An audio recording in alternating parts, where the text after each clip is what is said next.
There you are, Mr. Dave. How are you doing today? How are you? Fabulous. I'm enjoying it. It's marvelous. Great fun. I'll tell you what, I'm so in love with how you have really embraced your community, and I just wish more people would understand the process of bringing all people together. Yeah, I'd love to see more people in America, because I've been doing a lot of reading on America. I've got a company in America myself. I love the place dearly. And I'd love to see people in America across the states doing something similar, getting together to open a community bank or a community financial institution. Doesn't necessarily have to be a bank, just a financial institution that actually helps local people, has an old-fashioned bank manager there that really understands where people live and what special needs they've got in certain areas of that town, or perhaps they can help lending to people, as we do, who can't borrow from the high street bank, and then they give people the best rate of interest on the high street, and the profit after the overheads are paid, we feed the local children in the food banks. So it would be wonderful to see that replicated across America. I love this line inside the movie. It's everybody hates bankers. It's so true, because nowadays, even if I could get a banker on the phone, that would be brilliant, but all I get is a recording. Yeah, they're not interested in real people. That's the problem. They're not interested in lending you some money to open a business, or lending some money for a house. Or all they're interested in doing is taking the money off you, giving you very little or nothing in interest. Even though interest rates have gone crazy all over the world, they give you next to nothing, a few percent. That's all they give you if you look at. They then take that money from you and they lend it around the world for financial weapons of mass destruction, I call them. Credit default swaps, stocks, shares, dangerous things that they make fortunes on, and they bet against companies losing by shorting the stocks. And that's all they're interested in, because when it goes right, they make a fortune. And when it goes wrong, they get bailed out by the American taxpayer. Yep. So it's a no-lose situation. Why would they want to lend to a local business to open a small restaurant? I mean, I've just opened a restaurant last week. I lent some money to a company called Sandwiches, and they've just opened a little restaurant and here in the UK. And I walk past that and I can feel good about it. I see that it's helping. You know, there's people working there. It's creating jobs. Mm-hmm. All these other big banks are doing is they just seem to have gone to casino banking and forgot why they were there in the first place. Yeah. I mean, was there ever a time in American history where the banks were run like what you do? Because, I mean, your local bank is investing in the people. The people then, like you said, they open the restaurant, but then you also invested in the nonprofit organizations. I mean, that to me is a true community. And why would you want to leave a town like that when everybody's taking care of each other? Yes, it would be wonderful. And not just financial institutions. If everybody could get together in a community to buy a block of energy, yes, or a block of fuel, where the energy, you get an entrepreneur, a wealthy guy in that community who wants to give back to the community, like my place and what I do, where he takes the risk. So he'll go and buy the block of energy, and then he'll buy it at a discount because he can buy up front. And then he splits that block of energy into that town or that city and for the local community. And they all benefit a little from it, from being able to buy in bulk. They all get their percentage of that discount. And whether it's energy, whether it's fuel, whether it's financial institution, whether it's mortgages, it's just taking it back out to things used to be, and they were much better then. And there's a movie in America called It's a Wonderful Life. Mm-hmm. And as I mentioned, it's a wonderful American movie, and I watched that after I'd made the Bank of Dave movie, and it's very similar to the Bank of Dave movie in some ways, because it just shows that guy George in the movie, he wanted to give back, and so do we, and it works. And it worked then, many, many decades ago, and it works now. But the big banks, they dislike me with a passion. I was going to ask. They've tried to put me in prison and all sorts of things. Here I am helping local people get the best rate of interest, but then lending to businesses who can't borrow, and the profit we give to charity, and they think I'm a terrible person. It's so frustrating when I'm banging my head against a wall against these massive institutions that all they're interested in is taking millions and not giving back to where it came from in the first place. How did you face that wall or that mountain of legal problems? Because, I mean, they've got a lot of money and they can afford a lot of big lawyers. Yeah, they threw some big lawyers at me. Some of them lawyers were on $1,000 an hour that They were fighting me with. It was just crazy. But in the end, do you know what? If you truly believe in yourself and you truly believe in what you're trying to achieve, and that you believe that you've got the self-belief that you think you're doing the right thing, and you're willing to go all the way, then at some point they will not, because you know that you can beat them in the end. But you've just got to be willing to go all the way. And I was willing to go to prison for what I believed in, because I thought I've done nothing wrong. All I've done is try to make a difference, and a positive difference. And I could take people around to all the businesses that we've helped. I could take people to where we've helped the pensioners get a decent rate of interest, that they can actually pay the bills with the interest on the money they're getting. So, and then I can take them to the people who we're feeding the children. So I'm thinking, well, I've done nothing wrong. So if they're going to put me in prison, then they'll have to do that. And there'll be a big campaign to get me out, and now, the documentaries I've made have gone all over the world, and people know who we are and know what we do. So we're protected by people like yourself, protect me from the powers that be, because they're frightened of coming after me and then me finding out what they're really doing wrong, because that's what they're frightened of. They're frightened of having to do what they did in the first place. But there's some bad people up there in the big banks, and they dislike me with a passion. But the feeling's mutual.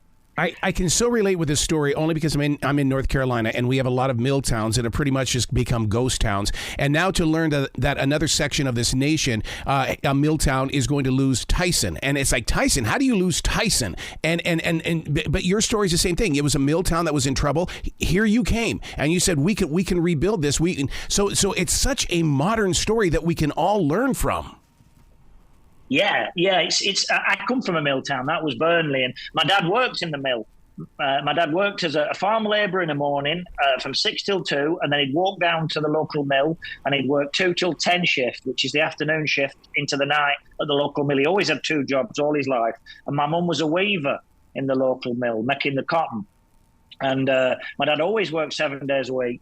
But when I went to see the institution, the bankers in Britain, and said, I want to open a bank, and they said, well, have you been to Oxford or Cambridge, one of the big universities? I said, no, I have no qualifications. And that put them off. And they said, well, what do your parents do? I said, well, my dad's always had 2 jobs all his life, and he works in the mill, and so does my mum. And they said, no, you've not got the correct parents. They've not got the correct job. You've not got the correct qualifications. You have no chance. And I said, well, I've built 6 businesses from scratch. I've got 4. I know what I'm doing. I'll just build this business the same as the others. And they said, no. You've got to be a banker to be a banker, or you've got to have banking parents. So you've got to come from. Hugh Bonneville in the movie plays a very, very good part where he says, Dave's not the right sort of chap, and he plays the banker, and he plays a brilliant job of it. And that's what they think of me. They just think, because I'm from a mill town. And because my dad worked in the mill and my mum worked in the mill. People can see a picture of my dad with me on a photo on Twitter, at Fishwick David, on Twitter. And they can actually take a look, because I posted one the other day of my dad and me on the old back street where I used to live. The houses were so bad they knocked it down, but I didn't even know people had an inside toilet until I was 10 years old. Wow. Because nobody on our street had an inside toilet. They all had an outside toilet. And the place I grew up were the old terrace houses that were put there for the mill workers. And that's where I grew up. And that's what I understand. And you must never forget where you come from, or you'll never get to where you're going. And if a guy like me can leave school with no qualifications and no money and go on to build 6 businesses and build the first new high street bank for 150 years in Hollywood turn up, then anybody can do it. And that's what I'd like to see across America. If others could do the same, help in their community in any way, shape or form, and I'd love to hear from them. The way you talk about the mill, the passion and the drive, you remind me so much of Joe Elliott, him explaining to me why Def Leppard is such a huge band these days. We came from the mill era. We were the factory people. And to have a cameo of Def Leppard in this, is there a connection to the band? Did you work together? How did this happen? Because they also came from the mills. Yeah, Joe and all the team, aren't they lovely, lovely lads? We give them a call, and I said to them, I want to make this really special by having a piece of Def Leppard, because I love singing, but I'm a terrible singer. That's the problem. I'm a terrible singer, but I love singing, and I sing in karaoke and all sorts, but I'm the worst. But do you know what? I just like having fun with everyone. And we rung Def Leppard up, and they said they'd love to do it because they'd lived very close to me. Wow. They was up the road there, and they lived in a mill town the same, and their connection was very similar. And when they heard that they was doing a movie, they'd heard about the story and the documentaries that I'd already made, and they just said, yeah, we'll take part. And do you know what? They came over a few months later, and we filmed the concert, and it was just fantastic. And what a nice group of guys they are. I mean, they're rock stars. They're big rock stars, but they're just genuinely good people as well. And I think that's so important to get across that in real life.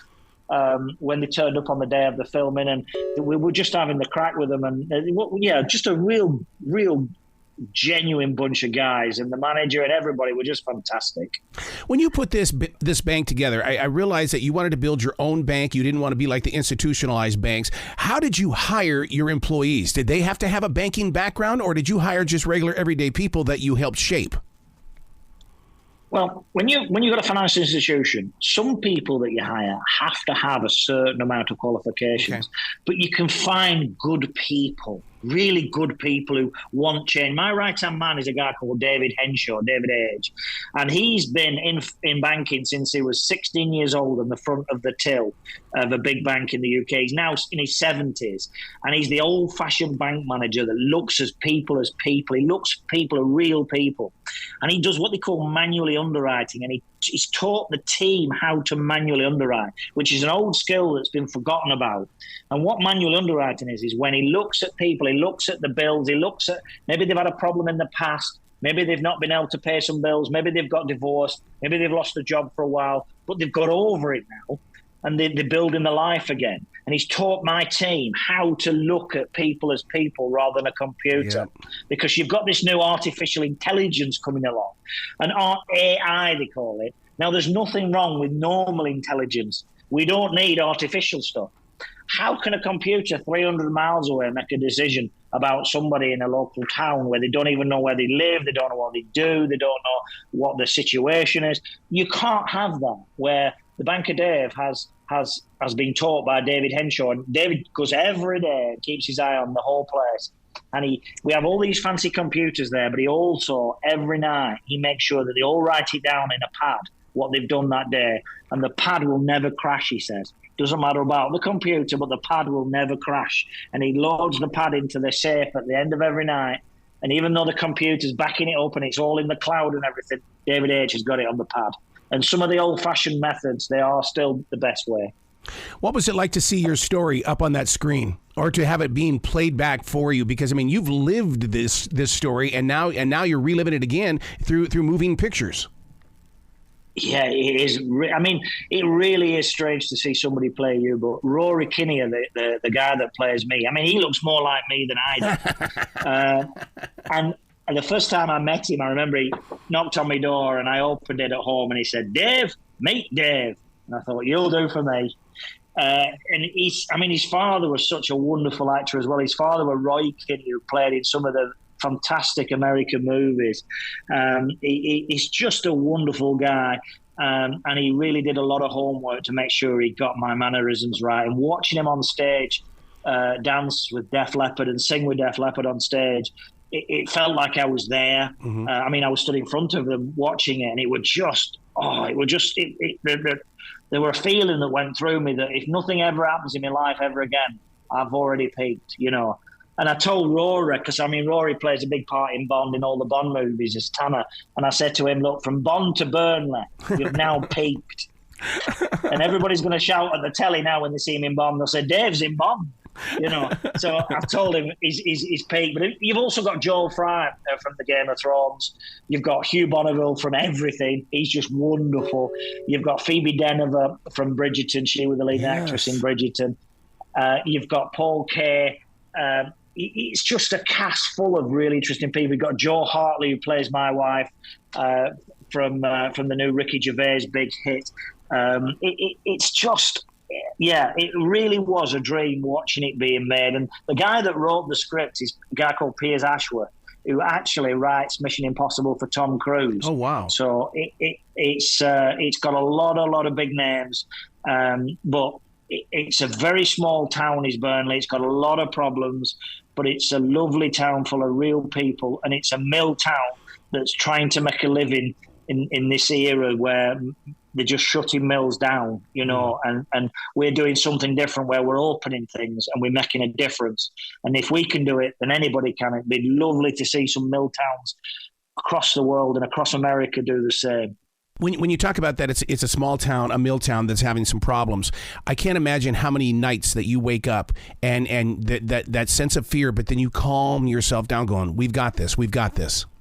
Yeah, you've got to tell yourself that, because when the big banks are coming after you and they're trying to get you locked up, and they're sending you letters saying cease and desist, and they're coming through the fax machine, and you're seeing these letters with very, very serious words on them. They wanted rid of me bad.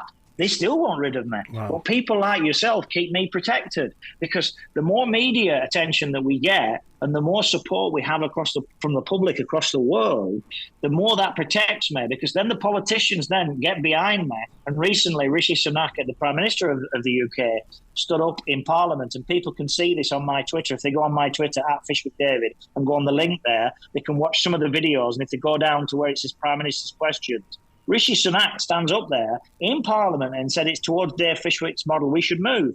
And he says, I'll get my Treasury Secretary, Andrew Griffiths, to meet him. And he did exactly what he said he was going to do. And Andrew Griffiths has now met me. And Joe Gideon, the MP, they've met me. That's head of the banking department. And now they're trying to get real change. So I've now gone above the regulators, if you will. I've gone to their boss. So now the bankers are really pulling their hair out, because they're thinking, he's gone above us, because they've got customers coming in around the country saying, why can't you do the same as Dave and help out? Because we do mortgages, we do credit cards, we do loans, and banks just not interested in doing things like that for the local community anymore. They want to take your money off you and give you no interest rate. They want to give you no interest for your savings, and they want to take that money and buy crazy credit default swaps around the world to make themselves a fortune. They've forgot why they were put there in the community in the first place. You talk about those loans. You can't judge a book by its cover in a town like yours. That's trust. That's faith. I mean, they've got to give that money back. Well, we've been going nearly 12 years. We've lent out over $50 million, wow, which is a lot of money to a small community like ours. It makes a huge difference. We've helped thousands of people and businesses get going.